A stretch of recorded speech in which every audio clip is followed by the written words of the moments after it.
I don't fly with black people, and I certainly won't sit next to one.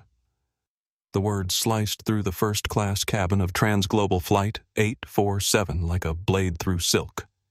The hum of the auxiliary power unit couldn't mask the collective gasp that followed. 180 passengers froze. Conversations died mid-sentence. Even the flight attendants stopped what they were doing. Harrison Blake stood in the aisle of Seat 1A, his $5,000 Armani suit pressed to perfection, his Rolex Daytona catching the overhead lights. At 48, he was everything money could buy. Confidence, arrogance, and the unshakable belief that the world bent to his will. His finger pointed like a loaded weapon at the man sitting calmly in 1B. That man was Dr. Samuel Rivera. 52 years old, wearing a simple gray sweater and dark jeans. No designer labels, no flashy jewelry, just quiet dignity that somehow filled more space than Blake's expensive tantrum. He held a worn leather journal in his hands, and his dark eyes remained steady as they met Blake's furious glare. In exactly 34 minutes, a voice would later whisper in the back rows, this man would lose everything he thought made him untouchable. But nobody knew that yet. All they knew was that Flight 847 to London Heathrow was about to become the most viral airplane story of the decade. Blake's voice rose higher, ensuring every passenger could hear. I specifically requested a suitable environment. This, he gestured wildly at Dr. Rivera, is not suitable. The cabin air seemed to thicken. Phones began to emerge from pockets like flowers, turning toward sunlight. In row 3, Alex Rodriguez, a 28-year-old tech entrepreneur, quietly activated his live stream. The red recording light blinked on. Within seconds, 500 viewers became 5,000. Dr. Rivera closed his journal softly. When he spoke, his voice was calm, measured, carrying the weight of a man who had weathered far worse storms. Mr. Blake, I believe there's been a misunderstanding.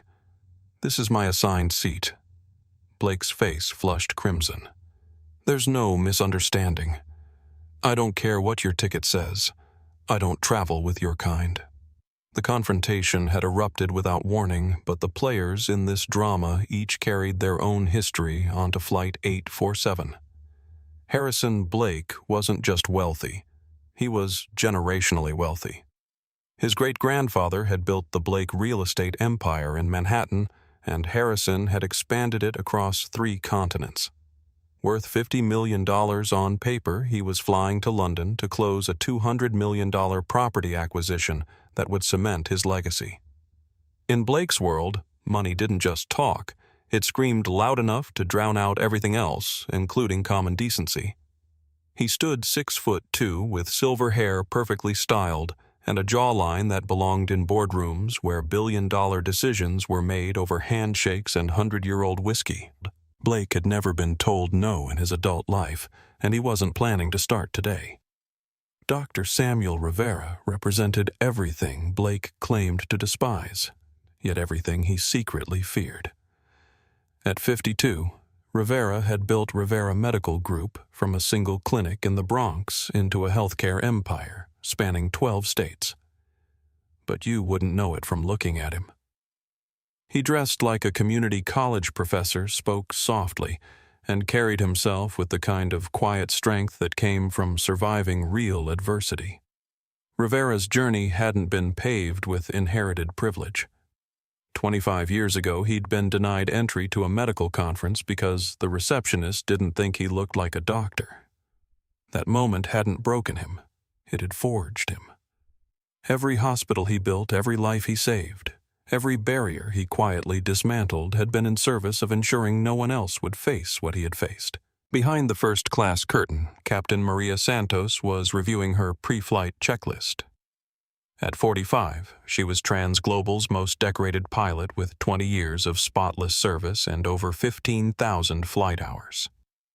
Santos had broken through every glass ceiling the aviation industry could construct. She'd flown relief missions to hurricane zones, evacuated refugees from war-torn countries, and once landed a damaged aircraft with 300 souls on board without losing a single passenger. But nothing in her training had prepared her for what was about to unfold in her cabin. Jessica Palmer, the lead flight attendant, hurried down the aisle toward the commotion. At 35, she'd seen her share of difficult passengers, but the tension crackling between seats 1A and 1B felt different. Dangerous.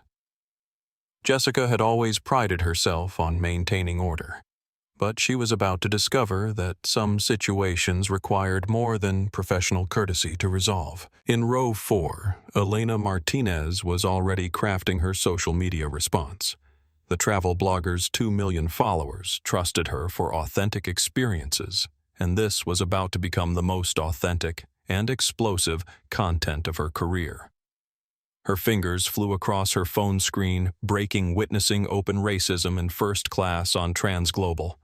This is not okay. Thread incoming. #FlightJustice.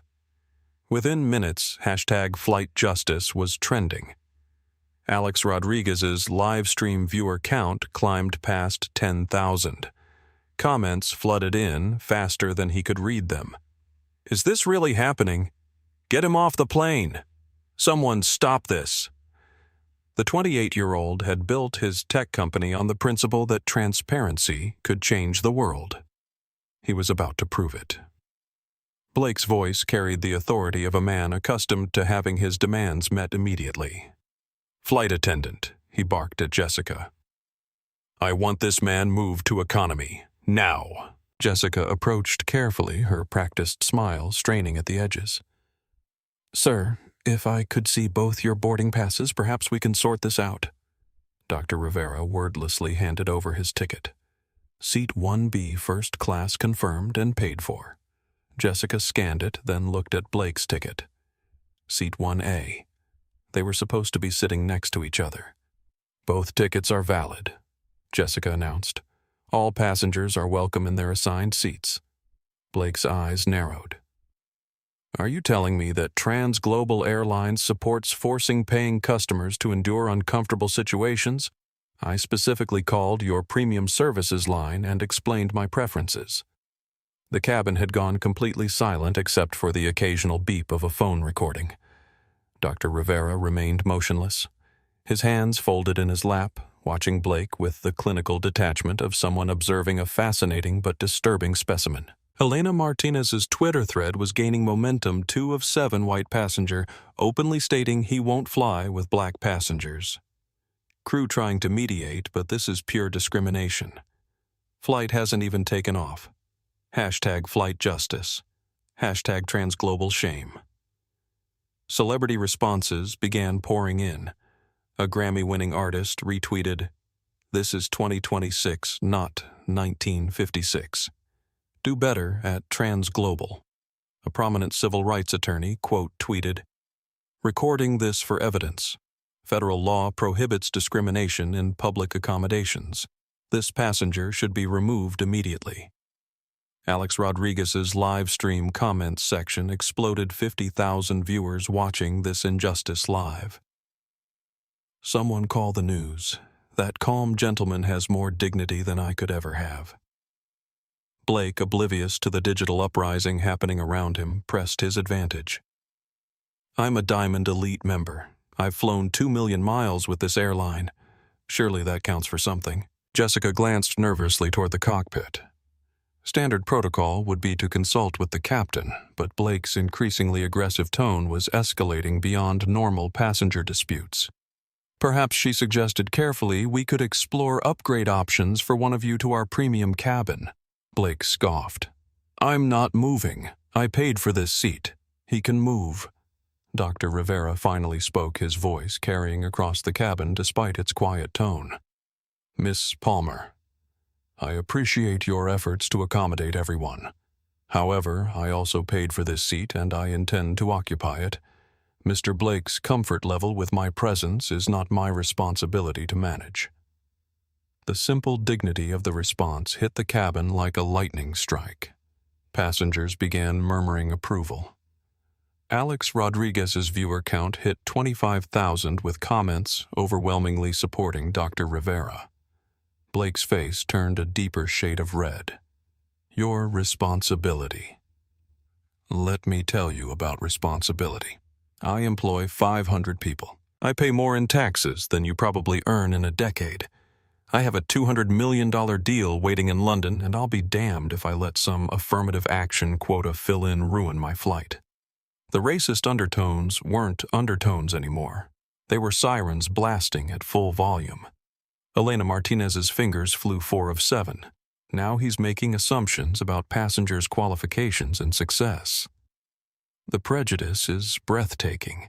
Still no intervention from crew. #flight.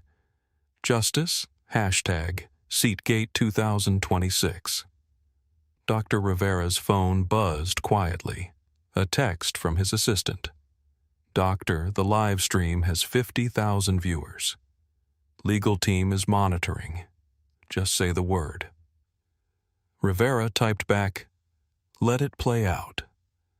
Sometimes people need to see exactly who they're choosing to be. Jessica Palmer was rapidly losing control of the situation.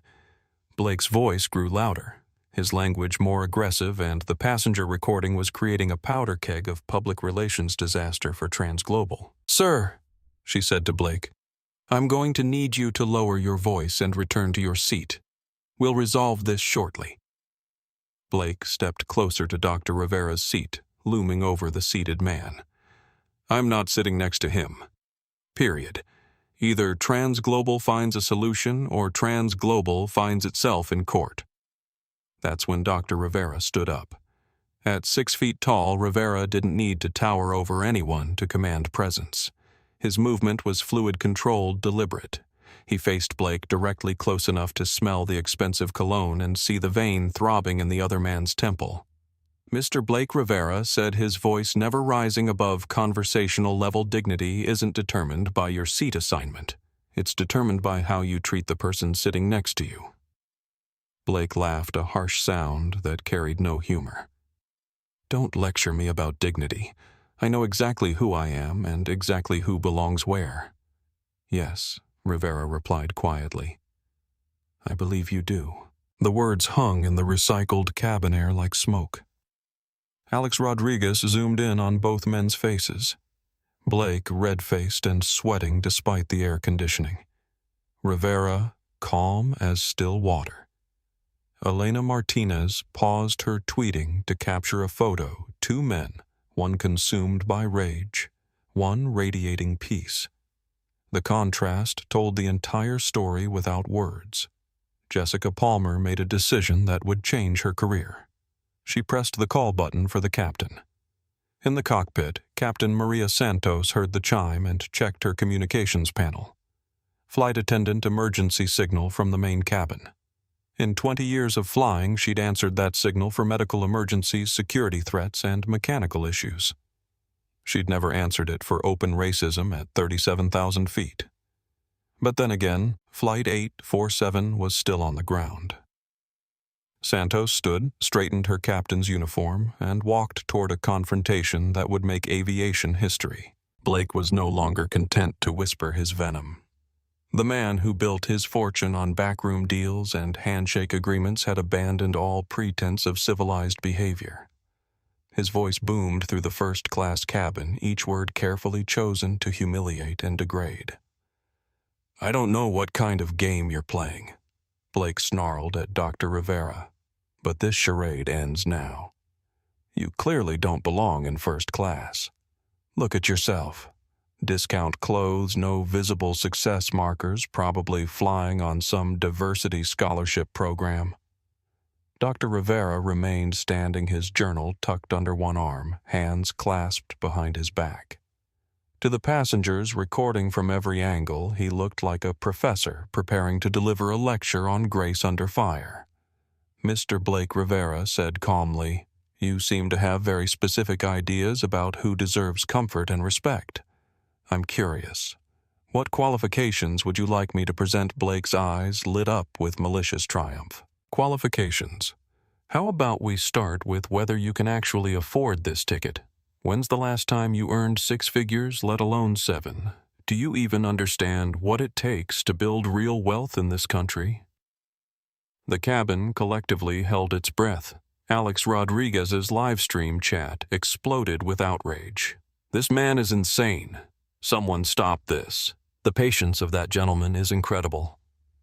The viewer count climbed past 40,000. Jessica Palmer watched helplessly as her training manual disintegrated before her eyes. Nothing in her certification courses had covered how to handle a passenger actively conducting a racist interrogation at cruising altitude, or in this case, still at the gate. Dr. Rivera tilted his head slightly, considering Blake's question with the same thoughtfulness he might bring to a complex medical diagnosis. 6 figures, 7. Mr. Blake. I stopped counting at 8. Blake's confident smirk faltered for just a moment before reasserting itself. Right. Sure you did. Let me guess. You won the lottery. Inherited it from some relative, because you certainly didn't earn it through any legitimate business means. The racist implications hung in the air like toxic gas. Several passengers audibly gasped. Elena Martinez's Twitter thread had evolved into a real-time documentation of escalating hate, 6 of 12. Now questioning how black passenger could legitimately earn wealth. This is textbook racism unfolding live. Where is airline security? Hashtag flight justice.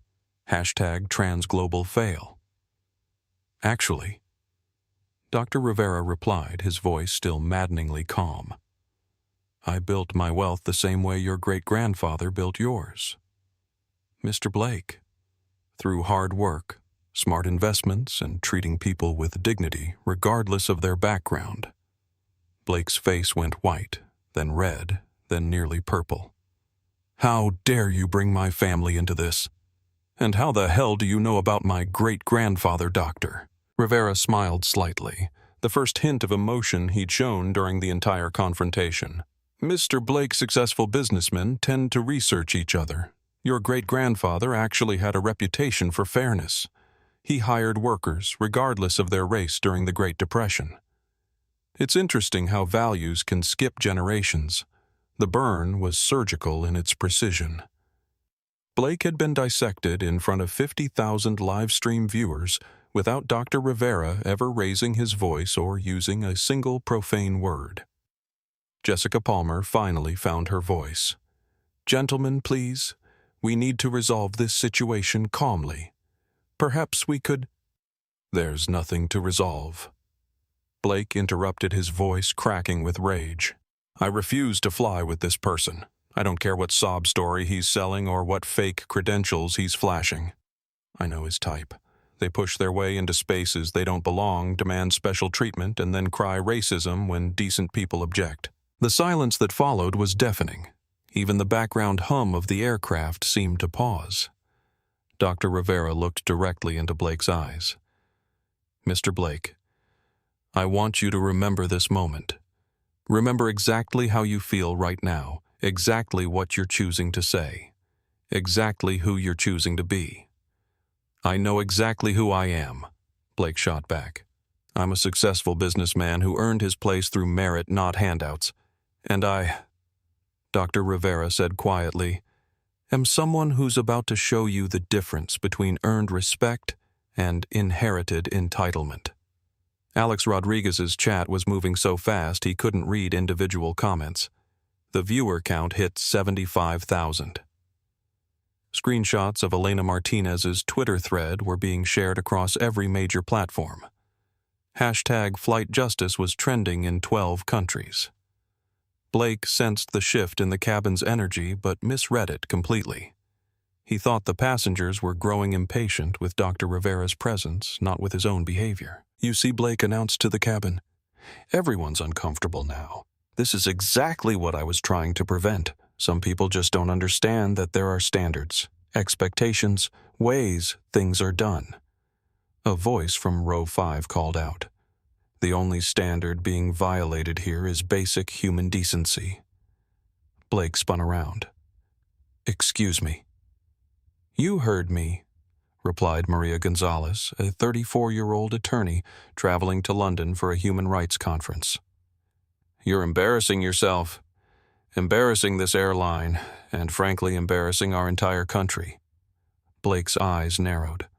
"And who are you to lecture me about standards? Someone who actually earned my law degree instead of inheriting my relevance." Maria shot back. The cabin erupted in murmurs of support for Maria's comment. Blake found himself facing not just Dr. Rivera, but an increasingly hostile audience of fellow first-class passengers who had witnessed his 30-minute performance and reached their own conclusions. Jessica Palmer saw her moment. "Sir, I really must insist that you lower your voice and return to your seat. We have other passengers to consider." Blake rounded on her. "Other passengers? What about considering me? I'm the one being forced to tolerate this situation. Where's my comfort? Where's my consideration? I've been a loyal trans-global customer for 15 years. While Blake continued his tirade, Alex Rodriguez was creating the most comprehensive documentation of in-flight racism in aviation history. His live stream had evolved from casual travel content into breaking news complete with real-time commentary from viewers around the globe. 85,000 viewers now, Alex whispered into his phone. "This gentleman in the gray sweater has shown more class in 30 minutes than most people show in a lifetime. Meanwhile, this other guy—" He didn't need to finish the sentence. The contrast spoke for itself. Comments flooded in from verified accounts, Senator Johnson NY watching this shameful display. Federal laws prohibit airline discrimination. Transglobal needs to act immediately. Reverend Dr. King III. Dignity in the face of hatred. This is how change happens. One person at a time refusing to accept unacceptable behavior. CEO of Progress. To the gentleman in gray, you represent the best of American values. To the other passenger, you represent why we still need civil rights laws. Elena Martinez had abandoned her usual travel blog format for rapid-fire journalism, 8 of 15. Situation escalating. Racist passenger now claiming victim status while continuing to verbally assault fellow passenger. Crowd sentiment clearly against aggressor. Hashtag flight justice. Hashtag accountability now. The hashtag had spawned dozens of related trends. Hashtag gray sweater. Hero hashtag transglobal response. Hashtag airline accountability. Hashtag dignity in flight. Social media managers at major airlines were frantically updating their crisis communication protocols. But the digital uprising was about to take a dramatic turn. Dr. Rivera's phone buzzed with an encrypted message from his assistant. Dr. Legal Team recommends activating Protocol 7. Your authority, your call. Protocol 7 was Rivera's nuclear option, a comprehensive response strategy that had never been deployed, but had been meticulously planned. It would simultaneously address the immediate situation, protect the other passengers, and create lasting change in airline policy. Rivera typed back standby. Let them show who they really are first. Blake, unaware that he was being documented by the most sophisticated legal team in healthcare litigation, continued digging his grave deeper with every word. "I pay premium prices for premium experiences," Blake declared to the cabin. "That includes not having to deal with diversity hires taking up space they didn't earn." The racist statement was so blatant, so undeniably clear that even Jessica Palmer couldn't pretend it was a misunderstanding. "Sir," she said firmly, "that language is completely unacceptable. I need you to stop immediately." Blake laughed harshly. "Unacceptable. What's unacceptable is Transglobal's complete disregard for passenger comfort and preferences. I specifically requested a suitable seating arrangement." Dr. Rivera finally spoke again. "Mr. Blake, when you called Transglobal's premium services line, what exactly did you tell them?" Blake's confidence wavered slightly. I explained my preferences for travel companions. Could you be more specific? What words did you use?" The question hung in the air like a trap waiting to be sprung. Blake sensed danger but couldn't identify its source. His ego wouldn't let him back down, but his survival instincts were finally kicking in. I made it clear that I prefer traveling with people of similar backgrounds, Blake said carefully. Similar backgrounds, Dr. Rivera repeated thoughtfully. Could you define what you mean by that? Alex Rodriguez zoomed in on Blake's face. The man was sweating now, finally realizing that his words were being scrutinized by nearly 100,000 people in real time. People who share similar values and cultural expectations, Blake stammered. Ah, Dr. Rivera said with the tone of a prosecutor who had just gotten the confession he needed. And you determined my values and cultural expectations how exactly? By looking at me. Blake's mouth opened and closed like a fish gasping for air. Every possible answer was either obviously racist or obviously false. Elena Martinez captured the moment perfectly. 10 of 15 racist passenger trapped by his own logic. Cannot explain his objections without explicitly stating racial prejudice. Beautiful trap set by calm passenger. Hashtag flight justice. Hashtag logic wins. Sensing that he was losing control of the narrative, Blake decided to deploy his ultimate weapon, wealth-based intimidation. You know what Blake announced loudly. I don't need to justify anything to anyone. I'm Harrison Blake of Blake Properties. I employ 500 people across 3 continents. I pay more in annual taxes than most people earn in their entire careers. When I have problems, they get solved. He pulled out his phone with theatrical flourish. Let me make a few calls. We'll see how quickly Transglobal changes their tune when they realize who they're dealing with. Blake dialed a number with exaggerated confidence. Senator Morrison's office. This is Harrison Blake. I need to speak with him immediately regarding a federal transportation issue. The cabin watched in fascination as Blake performed his power play for an audience of smartphones and live streams. He had no idea that he was about to discover the difference between influence and actual power. Senator Morrison will be very interested to hear about Transglobal's discriminatory practices, Blake said loudly, ensuring everyone could hear his supposed connections. Forcing paying customers to endure hostile environments. There are laws against this kind of thing. Dr. Rivera observed Blake's performance with clinical interest. When Blake hung up, Rivera spoke softly. Mr. Blake, before you make any more calls, perhaps I should make one of my own. Blake smirked. Go ahead. Call whoever you want. Call Jesse Jackson, call Al Sharpton, call the NAACP. They can't change the fact that private companies have the right to accommodate their premium customers.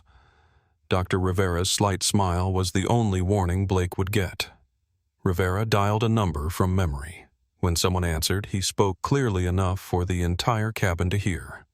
This is Dr. Samuel Rivera. I'm currently on Transglobal Flight 847 still at the gate. I need you to activate the emergency response protocol immediately. Blake's smirk began to fade. Yes, Rivera continued, full documentation legal team standing by, and please contact the transportation department. We have a federal discrimination incident in progress. Rivera hung up and looked at Blake. Mr. Blake, you mentioned that private companies have rights. You're absolutely correct, and in about 5 minutes you're going to learn exactly what those rights include. Blake's phone rang. Senator Morrison's office. Mr. Blake. This is the Senator's Chief of Staff. The Senator asked me to inform you that his office cannot and will not intervene in private disputes involving discriminatory behavior. Furthermore, the Senator wants to distance himself from any association with this situation. Good day. Blake stared at his phone in disbelief. Senator Morrison had been a golf partner for 10 years. His phone rang again. This time it was his business partner calling from London. Harrison. What the hell is going on? We're watching some live stream where you're screaming racist garbage at someone on an airplane. Our investors are freaking out. The Kensington Group just called an emergency meeting about our deal. Blake's confident facade cracked completely. It's not what it looks like, Jonathan. The media is spinning this wrong. I was just trying to maintain appropriate standards. Harrison, shut up and listen. There are hashtags trending about you specifically. Hashtag Harrison Blake. Racist has 200,000 tweets. Our PR firm just fired us as a client. Fix this now, or we're done. The call ended. Blake stood in the aisle, holding his silent phone, finally understanding that his words had consequences beyond the confines of the aircraft.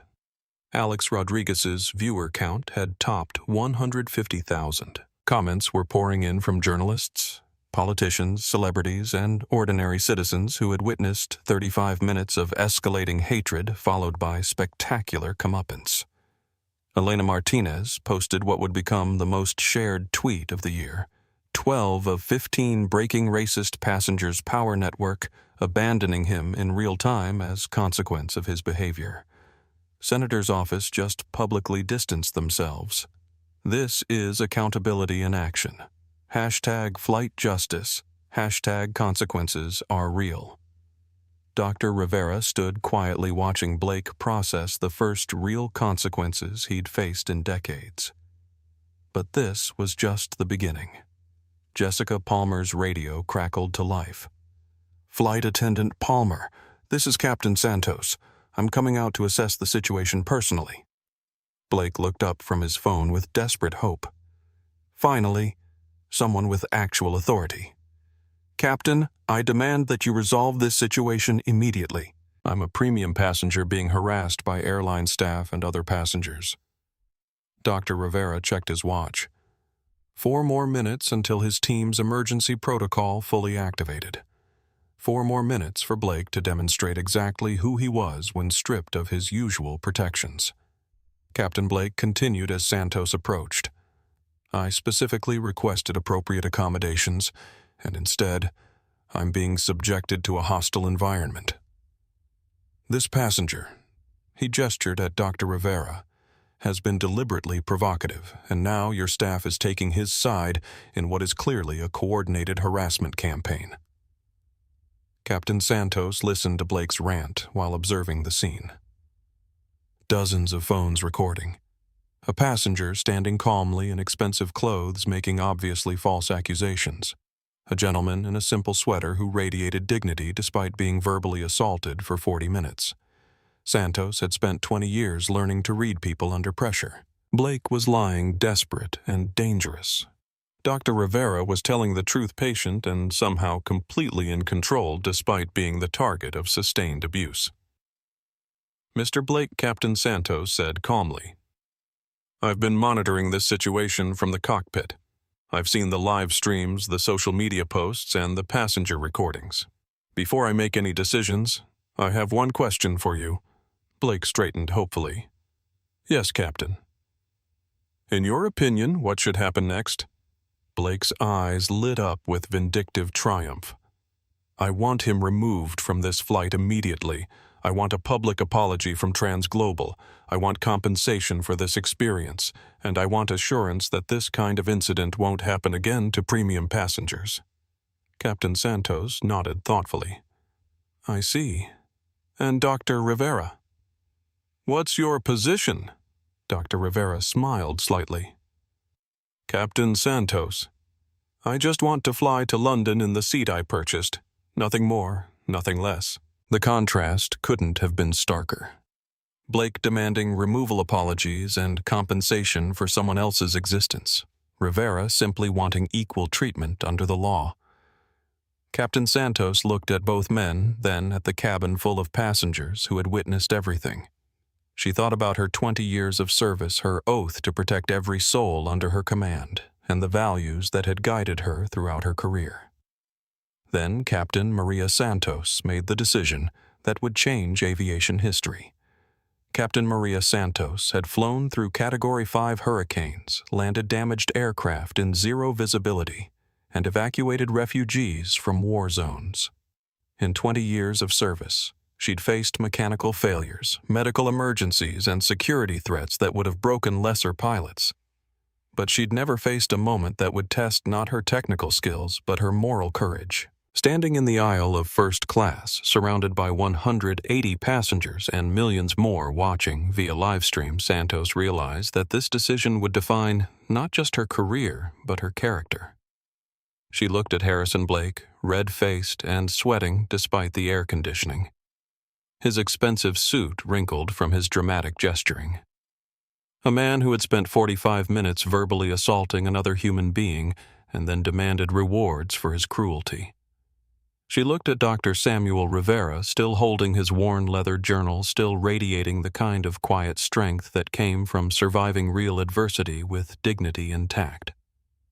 A man who had endured sustained racial abuse without once raising his voice or abandoning his principles. Then she looked at her crew. Jessica Palmer clearly overwhelmed but trying her best to maintain order. The other flight attendants watching from the galley waiting for guidance from their captain. Good people who had signed up to serve passengers, not to referee hate crimes at altitude. Finally, she looked at the passengers. Some recording, some tweeting, some just staring in shock at what they were witnessing. Travelers from around the world who had paid for safe passage to London and instead got a front row seat to American racism in all its ugly glory. Captain Santos made her choice. "Mr. Blake," she said, her voice carrying the authority of 2 decades in command. "In my 20 years as a pilot, I have transported presidents and paupers, CEOs and custodians, saints and sinners. Every passenger on my aircraft receives the same respect, the same safety, the same dignity. That's not airline policy. That's basic human decency." Blake's face brightened with hope. The captain was speaking his language. Authority, hierarchy, respect for established order. "Exactly, Captain. That's exactly what I've been trying to explain. Standards matter. When you let just anyone into premium cabins, it degrades the experience for passengers who actually belong there." Santos studied Blake's face as he spoke. The man genuinely believed that his wealth gave him the right to determine who deserved dignity and who didn't. He wasn't just entitled, he was dangerous. Mr. Blake Santos continued, "You mentioned standards. Let me tell you about my standards. I don't fly with racists." The words hit the cabin like lightning. Phones zoomed in on Blake's face as the meaning sank in. Alex Rodriguez's live-stream chat exploded. "Did she just say what I think she said? Captain Santos is a hero. This is about to get insane." Blake sputtered. "Captain, you can't possibly mean I absolutely mean it." Santos interrupted. "I have listened to you verbally assault Dr. Rivera for nearly an hour. You have questioned his right to exist in spaces you frequent. You have made assumptions about his character, his intelligence, and his worth based solely on his race. You have demanded that he be removed from this aircraft for no reason other than the color of his skin." She paused, letting the weight of Blake's behavior settle over the cabin. "Mr. Blake, I will not pilot an aircraft where passengers are abused for their race. I will not operate this machine in service of hatred. I will not be complicit in discrimination, not for transglobal, not for you, not for anyone." Elena Martinez's fingers flew across her phone. Breaking. Captain Santos refuses to fly with racist passenger. This is unprecedented. This is heroic. This is what moral courage looks like. Hashtag Captain Santos. Hashtag Flight Justice. Hashtag Aviation History. Blake's face cycled through confusion, anger, and finally panic as he realized what Santos was saying. "Captain, you can't seriously be suggesting that you would ground this entire flight because of a minor passenger disagreement." Santos reached up and removed her captain's hat. The gesture was simple, but it carried the weight of a 20-year career being put on the line for principle. "Mr. Blake, this isn't a minor disagreement. This is a federal hate incident. And yes, I am absolutely grounding this flight." The cabin erupted. Passengers began applauding. Alex Rodriguez's viewer count spiked past 200,000. Comments flooded in from around the world praising Santos's courage. But Santos wasn't finished. She turned to address the entire cabin, her voice clear and strong. "Ladies and gentlemen, this is Captain Maria Santos. I regret to inform you that I am removing myself from duty and grounding. Flight 847. Blake stared at her in disbelief. "You can't do that. I am the pilot in command," Santos replied firmly. "Under Federal Aviation Regulation 121.533, I have absolute authority over the safety and security of this aircraft and everyone on board. A passenger who creates a hostile environment based on racial hatred is a safety threat that I will not tolerate." She continued her announcement. "I cannot in good conscience operate an aircraft where a passenger is being deliberately dehumanized for the color of his skin. I will not fly for a man who demands segregation in 2026. I will not be complicit in hatred." The silence that followed Captain Santos's announcement lasted exactly 3 seconds. Then the cabin exploded into the most sustained applause in aviation history. It started in economy, where passengers had been watching the live stream on their phones. A young teacher from Detroit stood up and started clapping. Her seatmate, an elderly veteran, joined in. The applause spread like wildfire, jumping rows, crossing aisles, building into a thunderous roar of approval. The applause reached business class, where passengers abandoned their laptops and tablets to stand and join the ovation. They'd been following the drama via social media, watching a captain choose principle over profit in real time. Finally, the applause breached first class, where passengers who had witnessed every moment of Blake's racist tirade stood to honor a pilot who had just sacrificed her career for justice. Blake stood in the center of the storm, 180 people applauding the decision to ground a flight rather than tolerate his presence.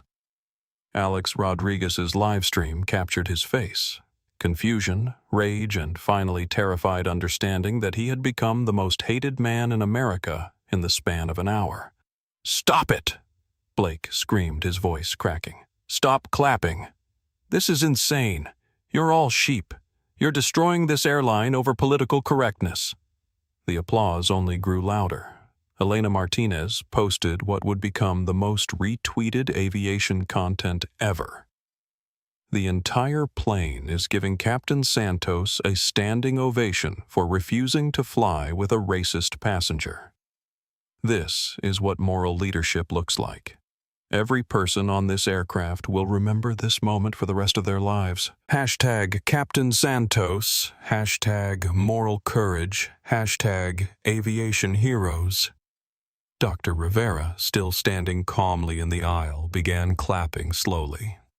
His applause wasn't celebratory. It was respectful, honoring a pilot who had chosen justice over convenience. Captain Santos walked down the aisle toward the exit, her flight bag in hand, her captain's hat tucked under her arm. As she passed each row, passengers reached out to shake her hand, to thank her, to tell her she was a hero. Blake followed her retreat with growing panic. "Captain, you can't leave. This is breach of contract. I'll sue you personally. I'll sue Transglobal. You'll never fly again." Santos paused at the exit door and turned back to face Blake one final time. "Mr. Blake, I'd rather never fly again than fly in service of hatred. I'd rather lose my career than lose my conscience. I'd rather ground this plane than let you believe that money gives you the right to dehumanize other human beings." She looked at Dr. Rivera. "Sir, I apologize that you had to endure this treatment on my aircraft. You handled yourself with more grace than anyone should have to under such circumstances." Dr. Rivera nodded respectfully. "Captain Santos, you just proved that integrity still exists at altitude. Thank you." Santos walked off. Flight 847 disappearing down the jet bridge to thunderous applause from 180 passengers and digital ovations from hundreds of thousands of viewers worldwide. Blake stood alone in the aisle, abandoned by his pilot, his senator, his business partners, and his fellow passengers. For the first time in his privileged life, Harrison Blake was completely, utterly alone with the consequences of his choices. But the consequences were just beginning. Jessica Palmer's radio crackled to life. "Flight Attendant Palmer, this is ground control. Please prepare for passenger removal. Transportation security is boarding the aircraft." Alex Rodriguez's viewer count hit 300,000. His live stream had become the most watched real-time documentation of airline justice in history. Elena Martinez's Twitter thread had been shared by celebrities, politicians, journalists, and ordinary citizens around the world.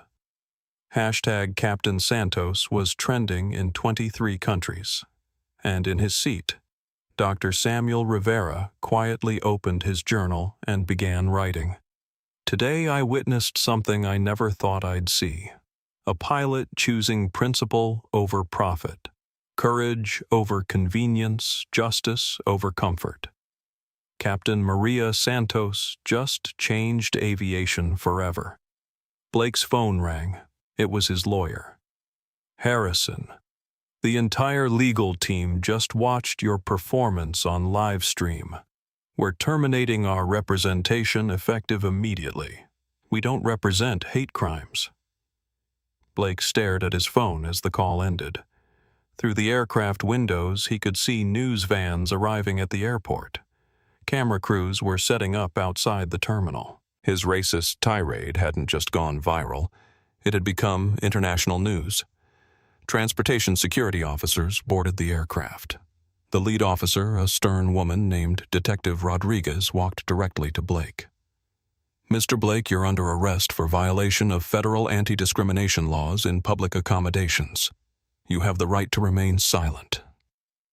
As the handcuffs clicked into place, Blake realized that Captain Santos hadn't just grounded a flight.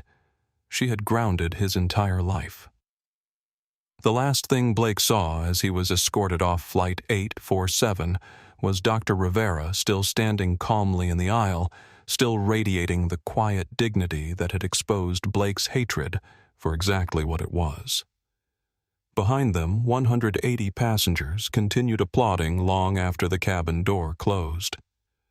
The aircraft sat at the gate like a crime scene cordoned off by airport security, while investigators documented every detail of what would become the most significant airline discrimination case in decades. Inside the terminal, Harrison Blake was being processed by federal authorities, while outside news crews from every major network were setting up for what they already knew would be the lead story on every evening broadcast. Dr. Samuel Rivera remained in his seat, calmly answering questions from FBI agents who were building a federal hate crime case with the help of dozens of passenger recordings and Alex Rodriguez's comprehensive live stream documentation. But the most important conversation was taking place in the Transglobal executive offices 3 terminals away.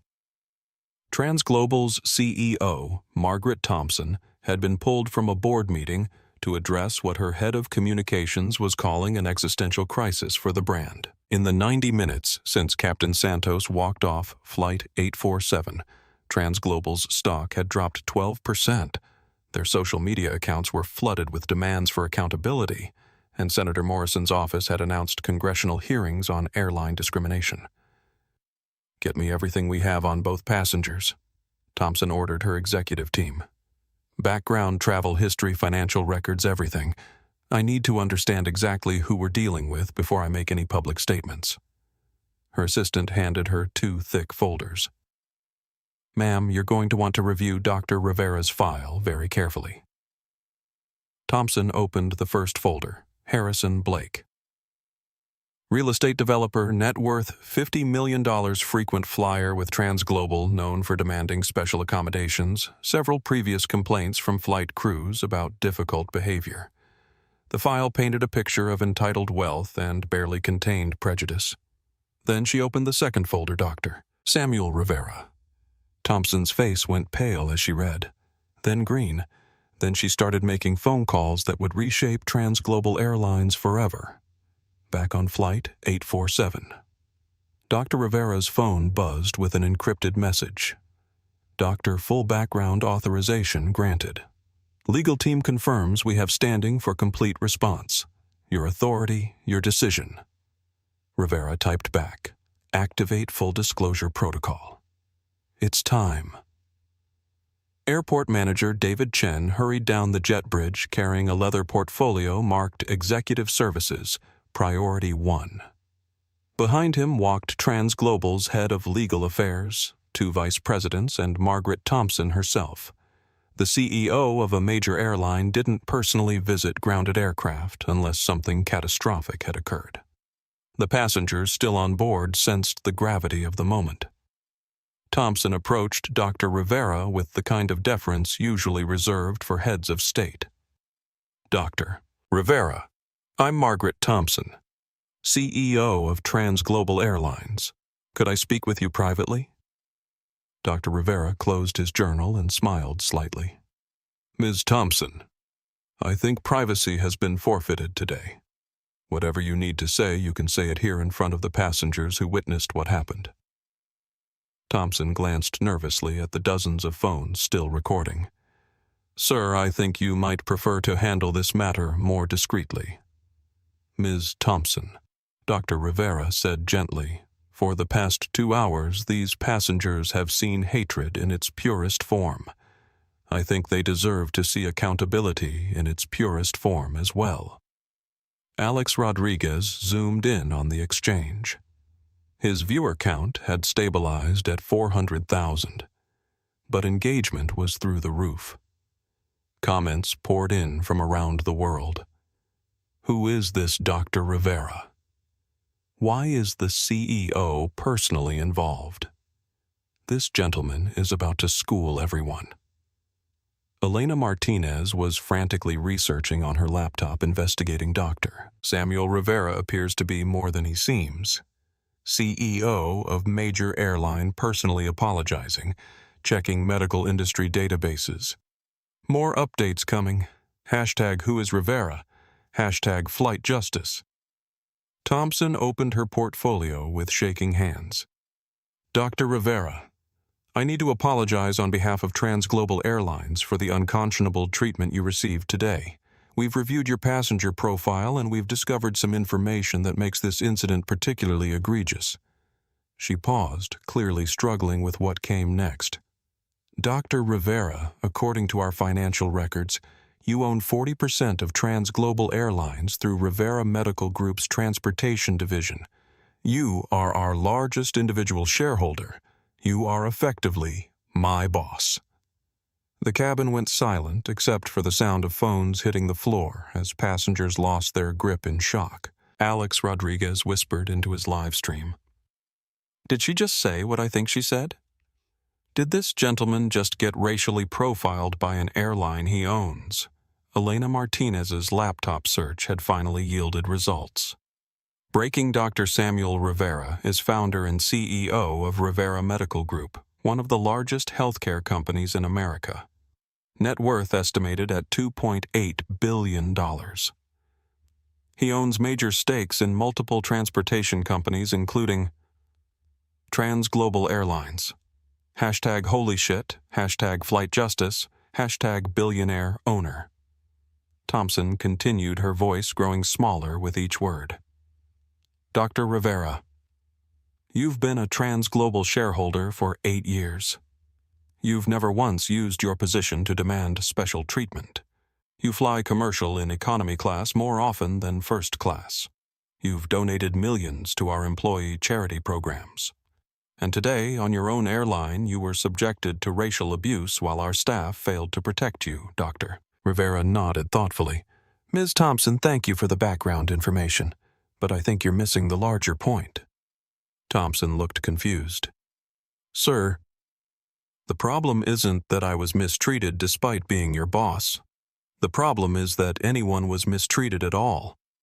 What happened to me was wrong not because I own 40% of TransGlobal, but because I'm a human being who deserves basic dignity. The moral clarity of the statement hit the cabin like a physical force. Passengers began applauding again, but this time it wasn't triumphant. It was reverent, the kind of applause reserved for profound moral teaching. Dr. Rivera stood and addressed the cabin ladies and gentlemen. I want you to understand something important. Yes, I own a significant stake in this airline. But that's not why what happened today was wrong. What happened today was wrong because Harrison Blake decided that my race made me unworthy of respect. He paused, looking at the faces around him, passengers who had witnessed something they would never forget. 25 years ago, I was a young doctor trying to attend a medical conference in Boston. The hotel receptionist looked at me and decided I didn't look like someone who belonged at a medical event. She suggested I might be more comfortable at a community health fair across town.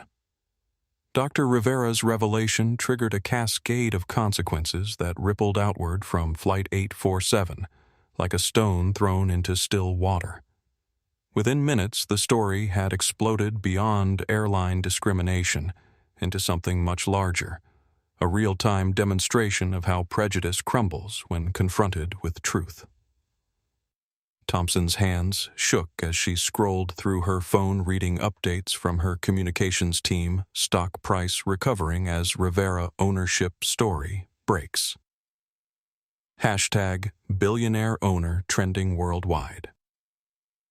Media narrative shifting from airline crisis to justice served. Legal team reports discrimination case now has unlimited resources behind it. But the most dramatic consequences were happening in London, where Harrison Blake's business empire was imploding in real time. Blake's business partner, Jonathan Hartwell, was conducting an emergency video conference with their primary investors when his assistant burst into the boardroom. "Sir, you need to see this immediately," she said, holding up a tablet showing Elena Martinez's Twitter thread. Harrison wasn't just being racist to a random passenger. He was attacking the owner of the airline. Hartwell read the thread in growing horror. Dr. Samuel Rivera, Rivera Medical Group, owns 40% of TransGlobal. His face went white. Oh my God. The lead investor, Sir James Kensington, leaned forward. "Jonathan, are you telling me that your partner just conducted a public racist attack against someone worth nearly $3 billion, someone who owns the very airline he was flying?" Hartwell nodded mutely. "Then this partnership is terminated immediately," Kensington declared. "Blake Properties is radioactive. We cannot and will not do business with racists, and we certainly won't do business with racists who are stupid enough to attack billionaires on livestream." The $200 million London deal died in that boardroom, but it was just the beginning of Blake's business apocalypse. Back on Flight 847. Dr. Rivera's phone rang.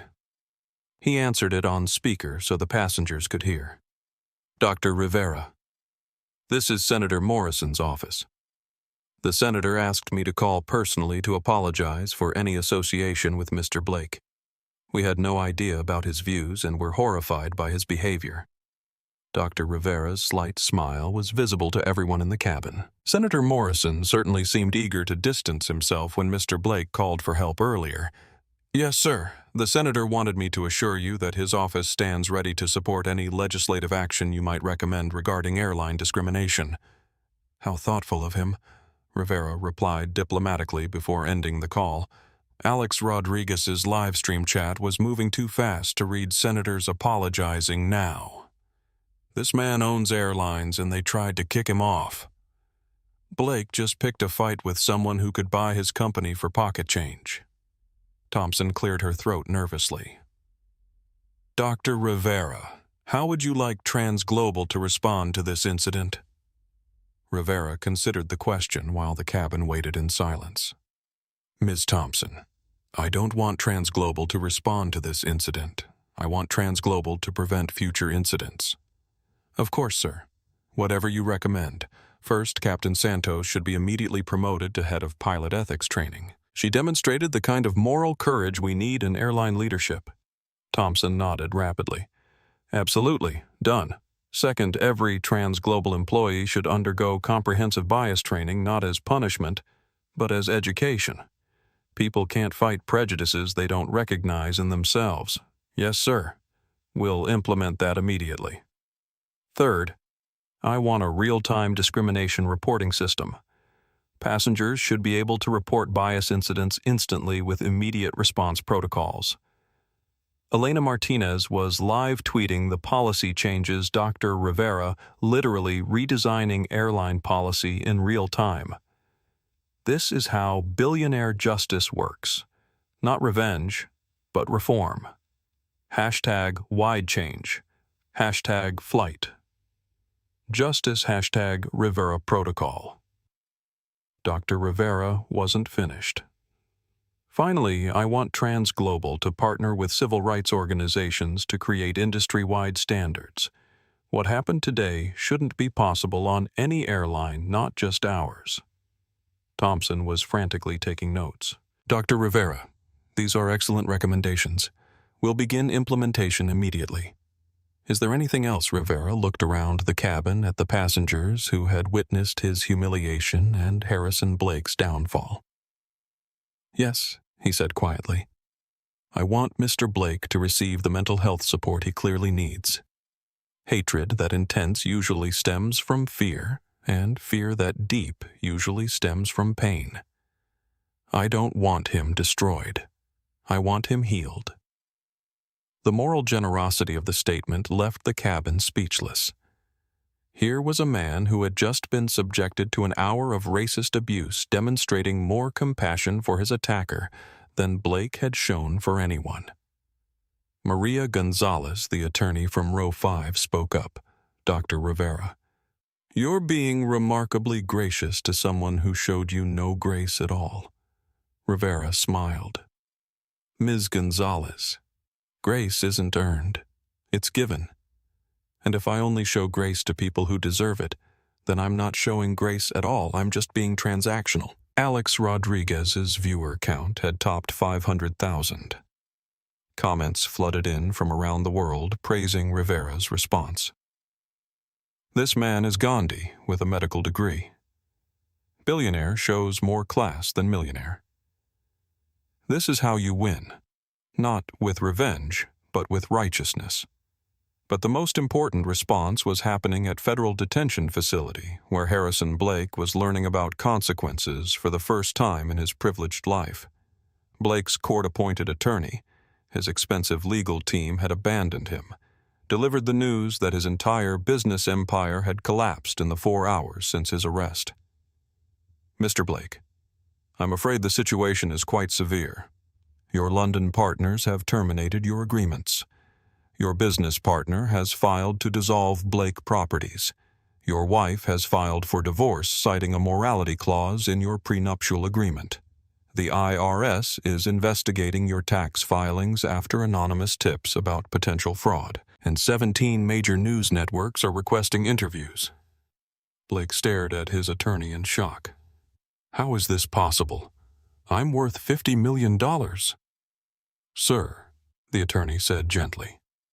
According to preliminary financial analysis after the lawsuit's contract violations and asset freezing, you're worth approximately negative $12 million. In 6 hours, Harrison Blake had gone from millionaire real estate mogul to penniless defendant in a federal hate crime case. And it had all started with his refusal to sit next to a man in a gray sweater who turned out to own the airline.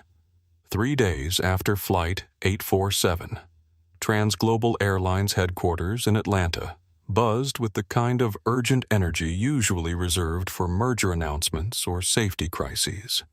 But this wasn't about profit margins or mechanical failures. This was about something much more fundamental, the soul of the company. Dr. Samuel Rivera sat in the boardroom where he had been absent from for 3 years, preferring to let professional managers run the day-to-day operations while he focused on his medical empire. But the events of Flight 847 had changed everything. When hatred targets you personally, silence stops being an option. Margaret Thompson had called an emergency board meeting within 48 hours, faster than any corporate response in TransGlobal's history. Around the mahogany table sat the airline's executive team department heads, union representatives, and most importantly, Captain Maria Santos, who had been promoted from line pilot to vice president of ethics and safety standards in a single phone call. "Ladies and gentlemen," Thompson began, "we're not here to discuss what went wrong. We all watched the live stream. We all saw the social media explosion. We all know that Transglobal Airlines became the face of airline discrimination for 6 hours last Tuesday. We're here to discuss what we're going to do to ensure it never happens again." Dr. Rivera opened the worn leather journal he had been holding during his confrontation with Blake. His notes from that day had become the foundation for what the media was already calling the Rivera Protocol, the most comprehensive airline anti-discrimination measures ever developed. "The first thing we need to understand," Rivera said, his voice carrying the same calm authority that had dominated Flight 847, "is that bias isn't always conscious. Harrison Blake was obviously a hateful person who made deliberate racist choices. But unconscious bias is far more common and arguably more dangerous because people don't recognize they're doing it." Santos nodded from her new position at the table. "I've seen it in cockpits, cabins, and gate areas for 20 years. Flight attendants who automatically assume black passengers are in the wrong seats. Gate agents who demand additional ID from Hispanic travelers. Pilots who make jokes about certain types of passengers when they think no one's listening." Rivera's assistant, Maria Vasquez, distributed tablets showing early data from their employee survey. "We polled our entire workforce anonymously about experiences with discrimination. 67% of employees report witnessing bias incidents. 23% admit to having unconscious prejudices they'd like to address. Most importantly, 89% want comprehensive training to recognize and prevent discrimination." The numbers painted a clear picture. Transglobal had a culture problem that went far beyond one racist passenger. "So here's what we're going to do," Rivera announced. "First, every Transglobal employee from baggage handlers to executives will complete 40 hours of bias recognition and intervention training within the next 6 months. Not online modules. In-person workshops led by experts in unconscious bias." Head of Human Resources, Sarah Kim, raised her hand. "Dr. Rivera, that's 75,000 employees. The cost will be enormous." Rivera smiled slightly. "Ms. Kim, do you know what it cost Transglobal to have 500 million people watch a racist passenger attack someone on our aircraft? Our stock lost $2.8 billion in market value in 6 hours. We recovered most of it when my ownership stake became public, but the reputation damage was incalculable. 40 hours of training per employee is the cheapest insurance we'll ever buy." Captain Santos leaned forward. "Dr. Rivera, training is crucial, but what about real-time intervention? How do we help employees who witness discrimination in the moment?" This was the heart of Rivera's plan. "We're launching SkyGuard, a mobile application that allows any employee or passenger to report discrimination incidents instantly. When someone files a report, it immediately alerts 3 levels of management, legal, and, if necessary, law enforcement." Rivera's tablet displayed the SkyGuard interface. The app uses location services to identify exactly which flight gate or facility is involved. It automatically begins recording audio and video if the reporter consents. It connects reporters with trained counselors who can provide immediate support. And it creates an uneditable timestamp record that can be used in investigations. Thompson looked impressed, despite herself. "Dr. Rivera, how quickly can we deploy this?" "The beta version launches next week on all Transglobal employee devices. Passenger version goes live in 30 days. We're also making the technology open source so other airlines can implement it." Marketing Director James Wright spoke up. "Sir, making it open source means we won't profit from the innovation. Shouldn't we maintain competitive advantage?" Rivera's response carried the weight of lived experience. Mr. Wright, discrimination isn't a competitive advantage. It's a human rights violation. If we can help eliminate bias across the entire industry, everyone wins. The moral clarity of the statement reminded everyone in the room why they were implementing these changes in the first place.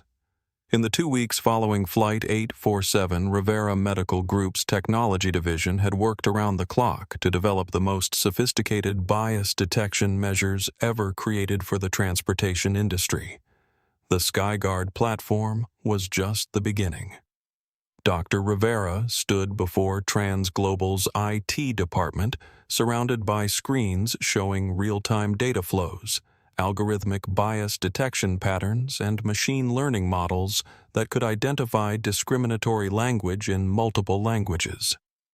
The challenge, Rivera explained to the assembled programmers and data scientists, is building technology that enhances human judgment without replacing human compassion.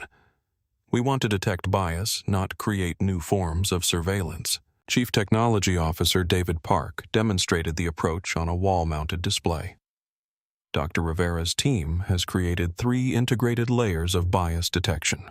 First, natural language processing that analyzes employee-passenger interactions for discriminatory patterns. Second, behavioral analytics that flag unusual seating changes, upgrade denials, or security calls that correlate with passenger demographics. Third, passenger feedback integration that identifies bias patterns across flights, routes, and crew members. The technology was impressive, but Rivera was more interested in its limitations. What the measures cannot do is equally important. It cannot assume guilt. It cannot replace human decision-making. It cannot violate privacy rights. And it cannot create a hostile work environment where employees feel constantly monitored. Senior Developer Lisa Chang raised her hand. Dr. Rivera, how do we balance detection with privacy? Flight attendants need to feel safe to make legitimate security decisions without algorithmic oversight questioning every choice. Rivera nodded approvingly. Excellent question, Ms. Chang. The approach flags patterns, not individual incidents. If a flight attendant asks one passenger for additional ID, that's not a pattern. If the same flight attendant consistently asks passengers of one particular ethnicity for additional ID, that's a pattern worth investigating. Park brought up a demo scenario. For example, if our algorithms detect that passengers with Hispanic surnames are twice as likely to be asked to change seats on flights operated by a particular crew, the approach flags that crew for additional training, not disciplinary action. Rivera emphasized the crucial distinction. We're not building a punishment approach. We're building an education approach. The goal is to help good people recognize unconscious biases they didn't know they had. The presentation moved to passenger-facing features. Passengers can report incidents through the SkyGuard app, airline websites, or even social media hashtags. Every report is immediately routed to customer service representatives who've been trained in bias response protocols. Chang demonstrated the passenger interface. Users can report anonymously or provide contact information for follow-up. They can attach photos, videos, or audio recordings. The approach automatically captures flight information, crew identifiers, and timestamp data. Reports are encrypted and stored on secure servers with access limited to trained investigators. But the most innovative feature was the real-time intervention capability. If multiple passengers report the same incident simultaneously, Park explained the approach can alert flight crews immediately. In serious cases, it can connect passengers directly with airline executives or legal representatives while the flight is still in progress. Rivera smiled as he imagined how differently Flight 847 might have unfolded with SkyGuard active. Passengers would have started reporting Harrison Blake's behavior within minutes. Captain Santos would have received alerts about racial harassment before she ever left the cockpit. The situation could have been resolved quickly and quietly without traumatizing other passengers or creating a viral incident. The technology launch exceeded every expectation. Within 72 hours of going live, SkyGuard had been downloaded 500,000 times. Other airlines began requesting access to the open-source code. The Department of Transportation announced plans to study SkyGuard for potential federal implementation. But the real success wasn't measured in downloads or headlines. It was measured in incidents prevented. In the first month of Operation Skyguard, flagged 1,247 potential bias incidents across the transglobal network. Of those, 892 were resolved through immediate intervention and education. 203 required additional training for employees. 89 resulted in policy clarifications or procedure updates. Only 63 required formal investigation. Most importantly, 0 incidents escalated to the level of Flight 847. The transformation of transglobal airlines didn't happen in isolation. The viral impact of Dr. Rivera's confrontation with Harrison Blake had forced the entire aviation industry to confront its own bias problems. Within a month of Flight 847, Congress announced hearings on discrimination in transportation. The Department of Transportation proposed new regulations requiring bias training for all airline personnel. Civil rights organizations that had been fighting airline discrimination for decades suddenly found themselves with unlimited resources and unprecedented public support. Dr. Rivera testified before the House Transportation Committee on a Thursday morning in October, exactly 6 weeks after Flight 847.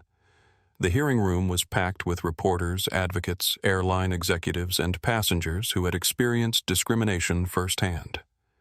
Committee Chairman Robert Williams opened the session. Dr. Rivera, the incident you experienced has focused national attention on bias in airline travel. In your opinion, how widespread is this problem? Rivera adjusted the microphone and looked directly at the cameras, carrying the hearing live to millions of viewers. Chairman Williams, what happened to me on Flight 847 wasn't unusual because it was discrimination.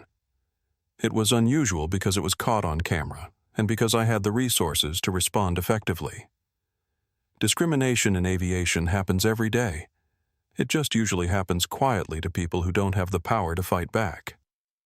Ranking member Sarah Lopez asked Dr. Rivera, some critics argue that isolated incidents don't justify industry-wide regulatory changes. How do you respond? Rivera's answer carried the weight of personal experience and professional authority. Congresswoman Lopez, bias isn't isolated incidents. It's a widespread pattern that becomes visible only when someone with resources gets targeted.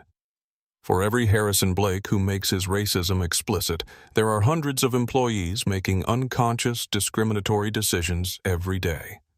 He pulled out data prepared by Rivera Medical Group's research team.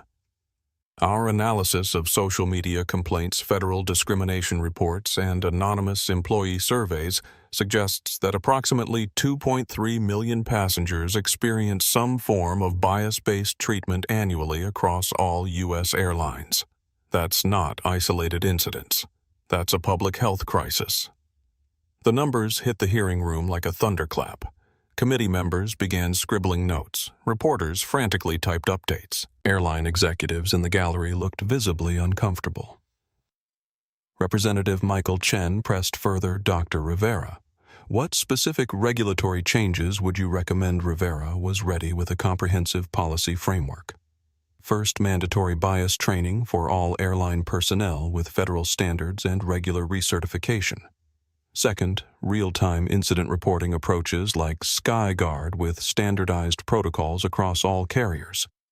Third, transparency requirements. Airlines should publish annual bias incident reports just like they publish safety statistics. He paused, then delivered his most important recommendation. Finally, Congress should establish an Office of Transportation Equity within DOT with authority to investigate bias complaints, impose penalties, and mandate corrective actions. The hearing lasted 6 hours and generated more than 200 news articles worldwide. But its real impact was measured in policy changes. Within 90 days, President Martinez signed the Aviation Equity Act requiring every U.S. airline to implement bias detection and intervention programs. The law mandated federal oversight, standardized reporting, and significant penalties for non-compliance. International aviation organizations began developing similar standards. The European Union announced plans for continent-wide anti-discrimination regulations. Airlines in Asia, Africa, and South America started voluntary programs to avoid regulatory requirements. But perhaps the most meaningful change happened at the individual airline level. Competitors who had initially dismissed the Rivera Protocol as Transglobal's publicity stunt began implementing their own versions. American Airlines launched Respect in Flight training. Delta created the Dignity Initiative. United developed Inclusive Skies policies. Southwest introduced Hearts and Minds bias prevention programs. The transformation wasn't just about preventing discrimination. It was about creating positive change. Airlines began actively recruiting diverse employees, partnering with civil rights organizations, and investing in underserved communities. Rivera's confrontation with Blake had accomplished something that decades of lawsuits and protests had failed to achieve. It had made bias prevention profitable. Airlines discovered that diverse, inclusive workforces were more creative, more responsive to customer needs, and more attractive to the growing demographic of socially conscious travelers. Stock prices rose for airlines that demonstrated commitment to equity. Customer satisfaction scores improved when passengers felt respected and valued. The business case for bias prevention had become undeniable. 18 months after Flight 847. Harrison Blake sat in a cramped studio apartment in Queens, staring at a past-due eviction notice while news anchors on his secondhand television discussed the latest updates to airline bias prevention programs. The irony wasn't lost on him.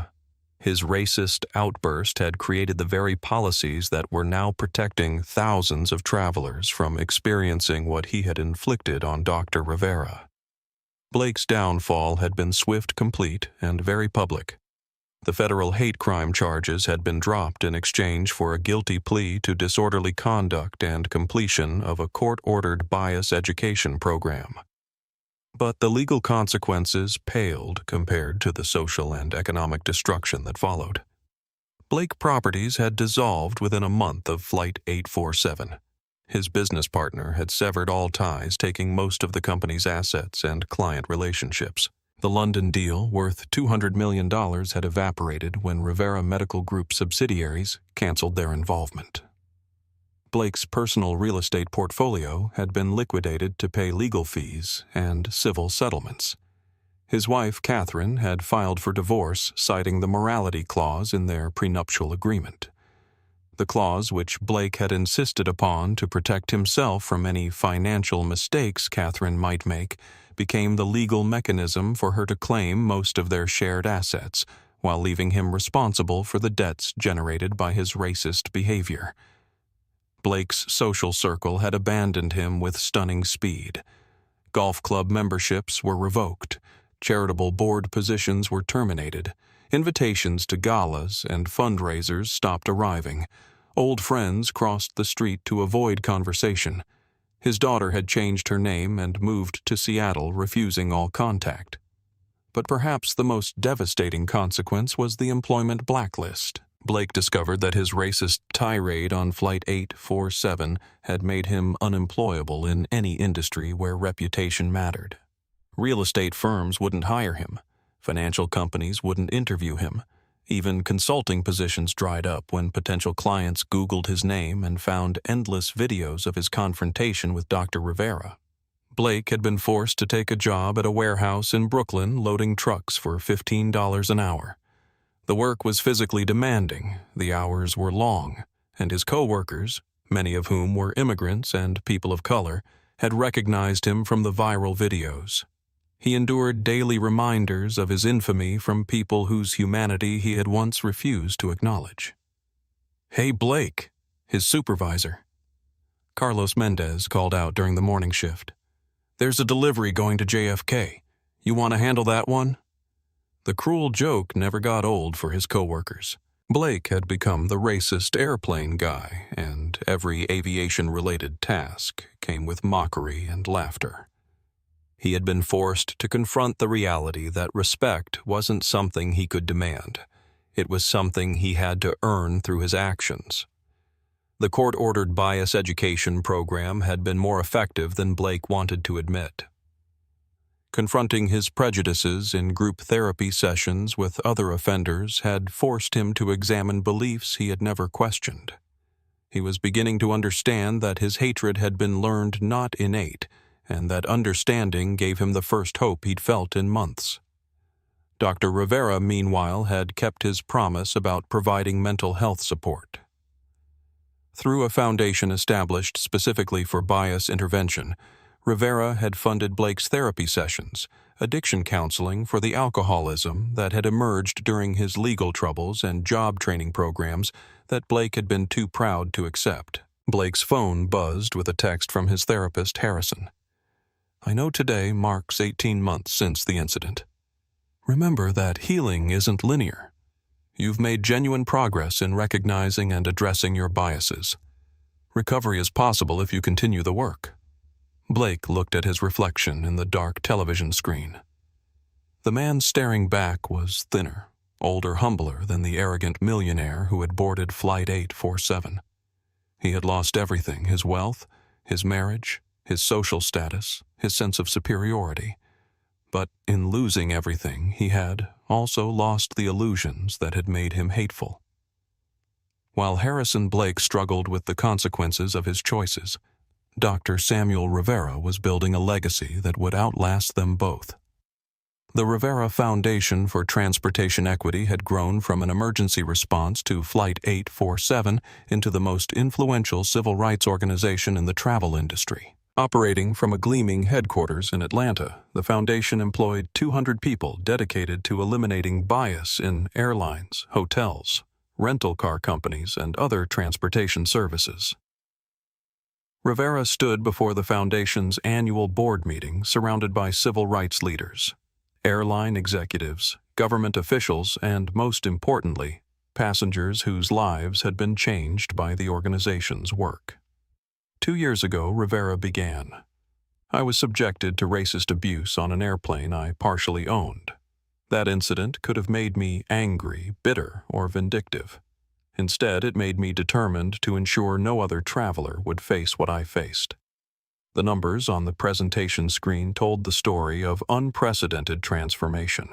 Bias incidents across all major airlines had decreased by 73%. Passenger satisfaction scores for minority travelers had increased by 45%. Employee diversity in aviation had increased by 32%. More than 2 million transportation workers had completed bias prevention training. But Rivera's proudest achievement wasn't statistical. It was personal. "Last month," he continued, "I received a letter from a young woman named Jessica Palmer. 2 years ago, she was the flight attendant who struggled to handle the situation on Flight 847. She felt helpless watching a passenger be abused and didn't know how to intervene effectively." Rivera held up the letter. "Jessica has just completed her master's degree in conflict resolution and has been promoted to TransGlobal's Director of Passenger Advocacy. She wrote to thank me for showing her that crisis can become opportunity if we choose growth over resentment." The applause from the board reflected genuine admiration for Rivera's approach to justice. Rather than seeking revenge against individuals, he had focused on reforming institutions. Rather than punishing past discrimination, he had invested in preventing future bias. Rivera's assistant brought him an update from the Foundation's scholarship program. "Dr. Rivera, I'm pleased to report that 847 students have received aviation scholarships this year. The number was deliberately chosen to honor Flight 847. 67% are from underrepresented minorities. 45% are first-generation college students. 23% are refugees or immigrants." The scholarship program represented Rivera's belief that lasting change required representation at every level of the aviation industry. Young people who had never imagined careers in aviation were becoming pilots, air traffic controllers, aerospace engineers, and airline executives. In 10 years, the industry would look dramatically different because of investments made today. Rivera's phone buzzed with a message from Captain Maria Santos. "Dr. Rivera thought you'd want to know. I just completed my first class of airline ethics training for international pilots. We had representatives from 47 airlines across 23 countries. The Rivera Protocol is going global. The Foundation's impact extended far beyond American aviation. Rivera's open-source approach to bias detection technology had been adopted by airlines worldwide. The training protocols developed for Transglobal were being implemented from Tokyo to London to Sao Paulo. What began as one man's response to personal humiliation had become a global movement for transportation equity. But Rivera's most meaningful achievement was quieter and more personal. Every month he received letters from passengers who had experienced dignity where they expected discrimination. Families who flew without fear of racial profiling, elderly passengers who were treated with respect rather than impatience, disabled travelers who found accessibility without advocacy. These letters reminded Rivera why the Foundation's work mattered. Bias prevention wasn't about statistics or headlines or corporate policies. It was about the fundamental human right to travel with dignity. 2 years to the day after Flight 847, Dr. Samuel Rivera once again walked through the first-class cabin of a Transglobal Airlines flight bound for London. But this time, everything was different. The aircraft itself bore subtle changes that reflected the industry's transformation. Skyguard logos were displayed prominently near passenger service buttons. Safety cards included anti-discrimination reporting instructions in multiple languages. Flight attendant uniforms featured small pins indicating completion of bias prevention training. Rivera settled into seat 2A, not the same seat where Harrison Blake had tormented him, but close enough to feel the weight of memory. He opened the same worn leather journal he had carried that day, now filled with notes about Foundation programs, scholarship recipients, and policy victories. Captain Maria Santos's voice filled the cabin during the pre-flight announcement. "Ladies and gentlemen, this is Captain Santos. Welcome aboard Transglobal Flight 847 to London Heathrow. As we prepare for departure, I want to remind all passengers that Transglobal is committed to ensuring every traveler feels safe, respected, and valued during their journey with us." It was a small addition to the standard announcement, but it carried the weight of institutional change. Santos had helped write those words as part of her role leading ethics training for pilots across the industry. Rivera noticed the passenger in seat 1A, a young black man, perhaps 19 or 20, wearing a crisp white button-down shirt and a navy blazer. The young man was nervously reviewing documents that Rivera recognized as aviation school applications. "First time flying first class?" Rivera asked gently. The young man looked up with a mixture of excitement and anxiety. "Yes, sir." "I'm Marcus Washington, and I'm flying to London for pilot training interviews with British Airways and Virgin Atlantic." He paused, then added quietly, "I never thought I'd be able to afford first class, but I received a scholarship that covers travel expenses." Rivera smiled, recognizing the name from Foundation files. "The Rivera Foundation Scholarship." Marcus's eyes widened. "Yes, sir. How did you know?" "Because Rivera said," closing his journal, "I'm Samuel Rivera." The young man's jaw dropped. The story of Flight 847 was required reading for all Foundation scholarship recipients, not as inspiration but as education about the barriers they might face and the importance of maintaining dignity under pressure. Dr. Rivera. "I can't believe... Sir, your foundation changed my life. I grew up in Detroit, and no one in my family had ever been on an airplane, let alone thought about becoming a pilot. When I heard your story about turning discrimination into opportunity, it gave me courage to apply for aviation school." Rivera felt the familiar warmth that came from seeing abstract policy changes translate into individual human opportunity. "Marcus, tell me about your training program. It's a partnership between historically black colleges and major airlines. We do 2 years of technical training, 2 years of university education, and guaranteed employment with participating carriers when we graduate." The program exists because airlines realized they needed more diverse pilot pools. The program Marcus described had grown directly from recommendations in Rivera's congressional testimony. Airlines had discovered that diverse hiring wasn't just morally correct. It was economically necessary to meet growing global demand for pilots. "And you're not nervous about discrimination in the industry?" Rivera asked. Marcus considered the question seriously.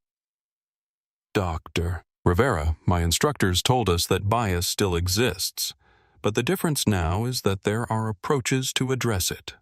Pilots can report discrimination incidents. Airlines have bias prevention protocols. There are consequences for people who create hostile environments." Rivera nodded approvingly. "That's exactly right, Marcus. The goal was never to eliminate bias entirely. That's impossible. The goal was to create accountability so that bias has consequences." As Flight 847 prepared for pushback, Rivera noticed a commotion outside the aircraft windows. A maintenance worker in coveralls was arguing with a supervisor near the cargo area. Something about the worker's posture, angry, defeated, gesticulating wildly, seemed familiar. Rivera looked more carefully and felt a shock of recognition. The maintenance worker was Harrison Blake. Blake had been working at JFK for 8 months, having finally found employment through a federal job training program for people with criminal records. The work was hard, the pay was minimal, and the environment was unforgiving. Blake's co-workers knew his history and made sure he never forgot his infamy. Through the window, Rivera watched Blake receive what appeared to be disciplinary action from his supervisor.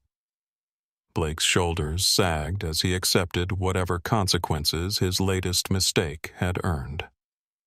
Rivera made a decision that would have surprised the angry passenger from 2 years ago, but was entirely consistent with the man he had become. He pressed the call button. "Yes," Dr. Rivera asked Flight Attendant Jennifer Kim, one of the new generation of crew members trained in bias prevention protocols. "Jennifer, I need to speak with someone in ground operations. There's a maintenance worker outside who appears to be having difficulties, and I'd like to offer assistance if possible." Jennifer looked confused but radioed ground control. Within minutes, Blake's supervisor approached the aircraft door. Rivera stood and walked to the jetway entrance where the supervisor was waiting. "Dr. Rivera, I'm Tom Rodriguez, ground operations supervisor. How can I help you, Tom? I noticed one of your maintenance workers seems to be having a difficult day, the gentleman in coveralls near the cargo bay. I'm wondering if there's anything I can do to assist." Rodriguez's expression changed as he realized Rivera was asking about Blake. "Sir, that's Harrison Blake. I think you might know who he is." Rivera nodded calmly. "I know exactly who he is. That's why I'm asking." Rodriguez hesitated. "Dr. Rivera Blake has been struggling with the job. He makes mistakes, shows up late, sometimes has a bad attitude. Today, he dropped some tools and started yelling about how unfair his life has become. I was about to write him up again. Instead of writing him up, Rivera said quietly, 'Would you be willing to give him a message from me?' Rodriguez looked skeptical, but nodded. 'Tell him that Dr. Rivera said accountability and redemption aren't mutually exclusive. Tell him that everyone deserves a second chance to learn dignity. And tell him that if he's genuinely committed to changing his behavior and his attitudes, there are resources available to help him.' Rodriguez stared at Rivera in amazement. 'Sir, after what he did to you, you're offering to help him?' Rivera smiled with the same peaceful expression he had maintained throughout his ordeal on Flight 847. 'Tom, grace isn't earned. It's given. If I only help people who deserve it, then I'm not really helping. I'm just being transactional.' Flight 847 lifted off from JFK exactly on time, carrying 180 passengers toward London and toward futures none of them could have imagined 2 years earlier. In first class, Dr. Rivera and Marcus Washington continued their conversation about aviation opportunity and the importance of maintaining dignity under pressure. Dr. Rivera Marcus asked as the aircraft climbed through clouds, "What do you think changed the most after your incident with that passenger?" Rivera considered the question while watching the sun set through his window. Marcus: "I think the most important change wasn't in policies or procedures or technology. It was in expectations. Before Flight 847 passengers who experienced discrimination often felt isolated and powerless. Now they know that bias incidents will be documented, investigated, and addressed." He paused, then continued. "But the real change is deeper than that. We proved that individual courage can create widespread transformation. Captain Santos chose principle over convenience. Passengers chose to record rather than look away. Airlines chose reform over denial. And gradually the entire industry chose dignity over discrimination." Marcus nodded thoughtfully. "My instructors told us that your story proves ordinary people can accomplish extraordinary things if they refuse to accept unacceptable treatment." "Exactly," Rivera replied. "You don't need to be wealthy or powerful or famous to demand respect. You just need to be human, and you need to refuse to be treated as anything less." As Flight 847 reached cruising altitude, Rivera opened his journal one final time and wrote, "Today I met Marcus Washington, a young man whose aviation dreams were funded by the foundation we created in response to hatred. His presence in first class represents everything we hope to achieve, not revenge against those who showed us prejudice, but opportunity for those who deserve dignity." He closed the journal and looked at Marcus, who was reviewing his interview materials with quiet confidence. "Marcus, when you become a pilot, not if, when, remember that every passenger who steps onto your aircraft deserves the same respect, the same safety, the same dignity. That's not airline policy, that's human obligation." Marcus smiled. "Dr. Rivera, I promise that no passenger will ever be made to feel unwelcome on any aircraft I command." Rivera nodded with satisfaction. Then Flight 847 served its purpose. 6 hours later, Flight 847 touched down at Heathrow Airport. As passengers deplaned, many approached Dr. Rivera to thank him for the changes he had implemented in the industry. Others simply nodded respectfully, recognizing him as the man who had transformed personal humiliation into public progress. Dr. Rivera walked through the terminal that had been his destination 2 years earlier, when Harrison Blake's racism had threatened to derail not just his travel plans, but his faith in human decency. Today, he walked with the quiet satisfaction of knowing that millions of travelers would fly with greater dignity, because one man had chosen grace over grudges, transformation over revenge, and healing over hatred. In his pocket, his phone buzzed with a text from Captain Santos. "Dr. Rivera just landed in New York. 0 bias incidents reported today across our entire fleet. 847 flights completed with dignity intact. The legacy continues." Rivera smiled as he typed his response. "Maria, that's not my legacy. That's our promise kept." Outside Heathrow's windows, aircraft from airlines around the world took off and landed, carrying passengers who traveled with confidence that their humanity would be respected regardless of their race, religion, or economic status. Flight 847 had indeed changed everything. Not through anger or punishment or revenge, but through the simple revolutionary act of refusing to accept hatred as acceptable. And in a maintenance facility at JFK Harrison, Blake read a note from his supervisor. "Blake, Dr. Rivera sends his regards and wants you to know that redemption is possible if you choose dignity over prejudice.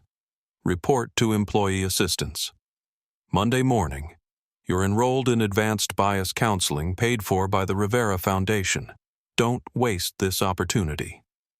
Blake stared at the note, tears streaming down his face as he finally understood the difference between earned respect and given grace. The transformation was complete. Justice had been served not through punishment, but through the radical act of helping your enemy become better than they chose to be. What an incredible journey we just witnessed together. Dr.